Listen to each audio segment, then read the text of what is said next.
नमस्कार साथियों, budget 2026 reel बनाना सिखाएंगे 15,000 स्कूल और 500 कॉलेज, यानी कि बिजनेस वुमन के लिए शी मार्ट, डेयरी पशुपालन के लिए नई स्कीम। जाने बजट में किसे क्या मिला है।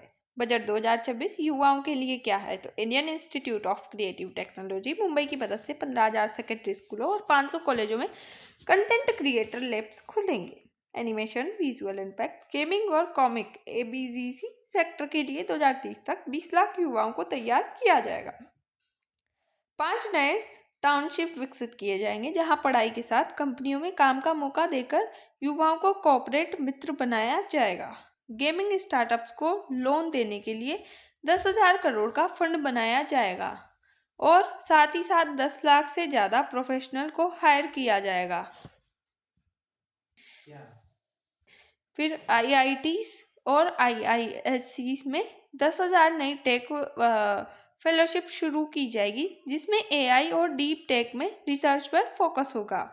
साथ ही साथ एस्ट्रोफिजिक्स और एस्ट्रोलॉजी को बढ़ावा देने के लिए 4 टेलीस्कोप इंफ्रास्ट्रक्चर फैसिलिटी शुरू की जाएगी और उसके बाद नेशनल इंस्टीट्यूट ऑफ हॉस्पिटैलिटी बनाया जाएगा, जो स्टूडेंट्स को सीधे सर्विस इंडस्ट्रीज में काम के लिए तैयार करेगा।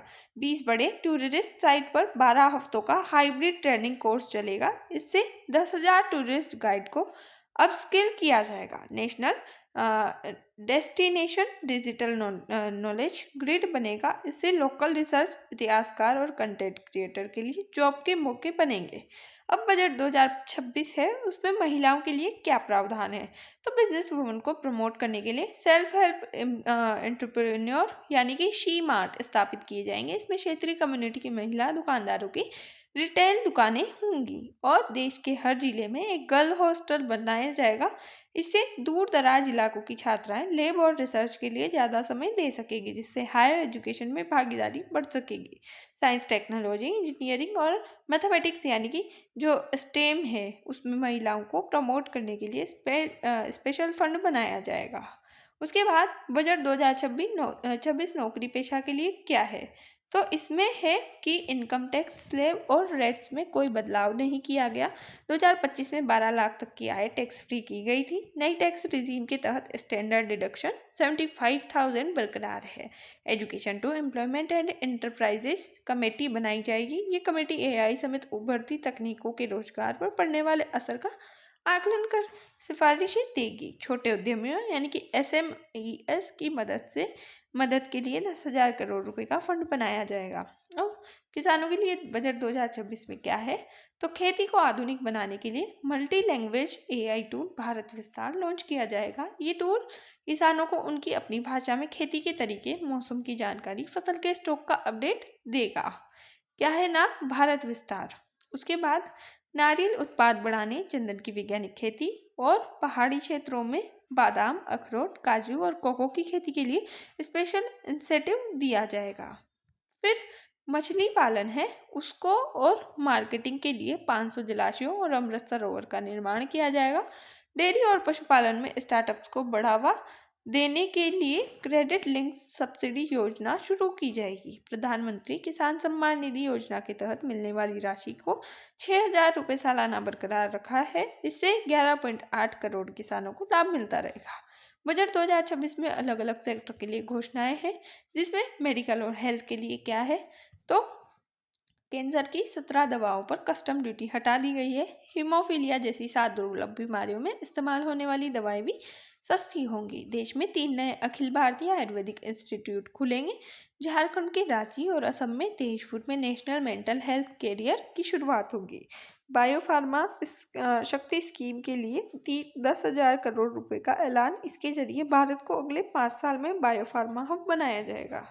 3 नए नेशनल फार्मास्यूटिकल एजुकेशन और रिसर्च इंस्टीट्यूट बनेंगे। इनमें 1 लाख से ज़्यादा हेल्थ वर्कर्स को ट्रेनिंग दी जाएगी।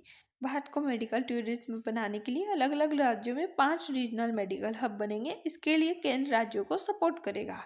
देश भर में जिला अस्पतालों में इमरजेंसी और ट्रामा सेंटर खोलकर अस्पतालों की कैपेसिटी 50% से ज़्यादा बढ़ाई जाएगी। अब जो हमारी आर्मी है या सेना है उसके लिए क्या प्रावधान है। सेना को कुल 7.8 लाख करोड़ रुपए मिले हैं, यानी कि पिछले साल के करीब 1.04 लाख करोड़ रुपए ज़्यादा। ये पिछले 9 साल में सबसे ज़्यादा है। सैलरी के लिए 3.6 लाख करोड़ और पेंशन बांटने के लिए 1.71 लाख करोड़ रुपए मिले हैं, यानी कि कुल डिफेंस बजट का करीब 68% सैलरी पेंशन पर खर्च होगा। सैलरी के लिए आर्मी को सबसे ज़्यादा 2.43 लाख करोड़, एयरफोर्स को 63,000 करोड़ और नेवी को करीब 47,000 करोड़ रुपए मिले हैं। कैपिटल बजट 2.19 लाख करोड़ रुपए हैं, जो पिछले बजट से 21% ज़्यादा है। इसका ज़्यादातर हिस्सा हथियारों की खरीद के लिए इस्तेमाल होता है। कैपिटल बजट में से करीब 64,000 करोड़ एयरक्राफ्ट और एयर इंजन बनाने के लिए खर्च किए जाएंगे, क्योंकि ये बहुत लागत से लगते हैं। उसके बाद 25,000 करोड़ नेवल वर्शिप के लिए मिलेंगे। रेलवे के लिए क्या प्रावधान है। इस साल रेलवे को कुल 2.81 लाख करोड़ रुपए मिले हैं। पिछले साल ही बजट 2.55 लाख करोड़ रुपए था, यानी रेलवे बजट में करीब 10% से ज़्यादा। और देश में 7 नए हाई स्पीड रेलवे कॉरिडोर बनेंगे। ये कॉरिडोर मुंबई से पुणे, पुणे से हैदराबाद और हैदराबाद से बेंगलुरु, हैदराबाद से चेन्नई, चेन्नई से बेंगलुरु और दिल्ली से वाराणसी, और वाराणसी से जो हमारी सिलीगुड़ी है वहाँ तक ये बनेंगे। उसके बाद इंफ्रास्ट्रक्चर के लिए बजट में बताया है कि 12.2 लाख करोड़ रुपए का कैपिटल एक्सपेंडिचर तय किया गया है, यानी पिछले साल के करीब 1 लाख करोड़ से ज़्यादा। कैपिटल एक्सपेंडिचर यानी कि ऐसे खर्चे जिसमें लॉन्ग टर्म रेवेन्यू जनरेटिव होता है और इसका इस्तेमाल सड़क, ओवरब्रिज, स्कूल और अस्पताल बनाने जैसे खर्चों में होता है।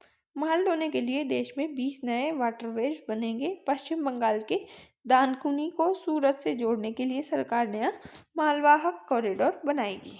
सरकारी कर्ज घटाने का लक्ष्य है, जिसमें 2025-26 में 50.1% बताया गया है और 26-27 में अनुमानित 55.6 करेंगे ये इसको। फिर 2030 से 31 तक का लक्ष्य बताती है हमारी जीडीपी का लक्ष्य है कि कितनी हम जीडीपी कर देंगे, तो ये 50% करने का गवर्नमेंट दावा करती है। राजकोषीय घाटे में सुधार, यानी कि 2024-25 में 4.8% का घाटा हुआ था और 2025-26 में 4.4% का। तो ये गवर्नमेंट चाहती है कि 2026-27 में 4.3% का हो, जबकि राजस्व घाटा है वो बढ़ना चाहिए। राजस्व घाटा पॉजिटिव होता है, और अगर इसका हमें जैसे कि अगर वो बचता है तो वो नेगेटिव होता है। 2026-27 बजट प्लान है तो कमाई तो वो 36.5% जाती है, पर उस पर खर्च 53.5% और उधार 11.7%। ये आंकड़ों को अनुमानित रूप से दर्शाया गया है। तो ये न्यूज़ यही थी, इतनी थी। I hope you understand. और जिस देश में कंटेंट क्रिएटर्स को बढ़ावा दिया जा रहा है, तो उस देश में थोड़ा संभल के रहना है। जय हिंद, जय भारत। Thanks for watch.